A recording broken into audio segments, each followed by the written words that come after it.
எனக்கு வரணும்னா நான் யாருன்னு தெரியணும், இல்லை நன்றி உணர்வு வராது. தூமை தான் திரண்டுச்சின்னு எனக்கு புரிஞ்சிச்சேன்னா தூமை மேலே எனக்கு வெறுப்பு வரும். ஏன் அது தீட்டுன்னு நான் சொல்லுவேன், அது அசிங்கன்னு சொல்லுவேன்? சொல்ல மாட்டேன். என் அம்மா தான் பெற்றுட்டாங்கன்னா பொம்பளைங்களை தப்புன்னு சொல்லுவேன்? பெண் இல்லாமல் என்னால் வாழ முடியும்? பொண்டாட்டி இல்லாமல் இருக்கலாம், அம்மா இல்லாமல் நான் இருக்க முடியுமா? வந்தனா? அப்போ எனக்கு அது மாதிரிலாம் அடிப்படை புரியணும். அந்த மாதிரி அடிப்படையான விஷயங்கள் எல்லாம் சொல்லிக் கொடுப்பேன். 40 நாள் இருந்து சாப்பாடு போட்டு தங்க வச்சு எல்லாத்தையும் சொல்லி கொடுத்து அனுப்புவேன். அப்படியும் வரலாம், வீடியோ 10 4 கேட்கலாம், உபதேசம் வாங்கி நீங்கள் பயிற்சி பண்ணலாம். உங்களுக்கு 3வது கண் இருக்குது, ஒத்துப்பீங்களா என்ன? வந்து உங்களுக்கு கேட்டாக்கா சில பேர் சொல்லலாம், நீங்கள் சில பேர் ஒத்துக்கலாம், சில பேர் ஒத்துக்காமையும் கூட போகலாம். சில பேர் வராதவங்களை கூட நீங்கள் கேட்டுடலாம். லட்சத்தில் 1000 ஒருத்தருக்கு வரதில்லை, சில பேருக்கு வரதில்லை. திமிரு, ஆணவம், அகம்பாவம், ஒழுக்கமின்மை இவங்களுக்கெல்லாம் வராது. இல்லை பிறவியில் செஞ்ச குற்றம், உடல் ஆரோக்கியமின்மை, பல காரணம் இருக்குது. அந்த ஒரு ஆளை கேட்டிங்கன்னா என்ன ஆகும்? ஆபத்தாகிடும். ஒரு 4 5 பேரை கூட நீங்கள் கேட்டுக்கலாம். அதுக்காக என்ன கேட்டால் வரும், என்ன கேட்டால் உங்களுக்கு வரும். அப்போ நீங்கள் அது மாதிரி பயிற்சி பண்ணி 3வது கண் விழிப்படையணும்.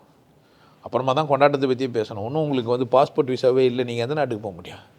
குண்டு செட்டில் தான் இருக்கணும். ஸோ நான் சொல்லித்தரது பயிற்சி.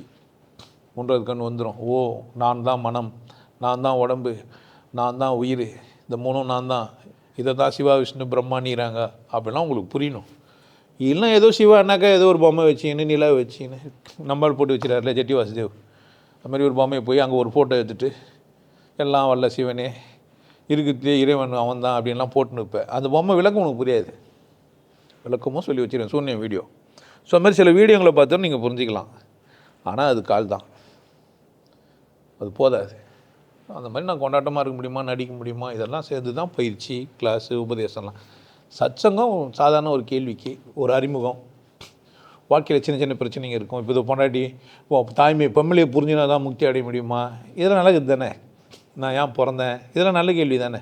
இந்த மாதிரி சாதாரணமான கேள்விகளுக்கு பதில் தான். இது உங்களுக்கு முழுமை தராது. கொண்டாட்டமாக இருக்கலாம். பிரச்சனை என்னை ஒத்துக்கிறதுக்கான சந்தர்ப்பம் இது. என் தரப்பு நியாயத்தை பேசுறதுக்கான ஒரு பட்டிமன்றம், இல்லை நீதிமன்றம். இது சத்து உங்களை கூட சங்கமிக்குது, சத் சங்கம். அதுக்கு தான் இது. இங்கே உங்கள் எல்லா கேள்விக்கும் பதில் கச்சிருமான்னா பதில் கச்சிரும். ஆனால் பதிலை நீங்கள் அடையிறதுக்கு இன்னொரு இடம் கிடைக்கும். இப்போ இங்கே போனால் அங்கே போனுவாங்கள்ல, அந்த மாதிரி தான். இது ஒரு வழிகாட்டுதல் இடம், இது ஒரு வழி காட்டுதல் இடம். இங்கேருந்து நீங்கள் வழிகாட்டுபடி நடந்துன்னு போகலாம். முரண்பாடுன்னா கேட்கலாம், குழப்பம்னா கேட்கலாம். எதுவாக இருந்தாலும் என்ன பண்ணலாம், இங்கே நம்ம பேசலாம், அங்கேயும் பேசலாம், இன்னும் டீப்பாக பேசலாம், பர்சனலாக பேசலாம். அங்கே வாட் டிஸ்கோர்ஸில் பர்சனலாக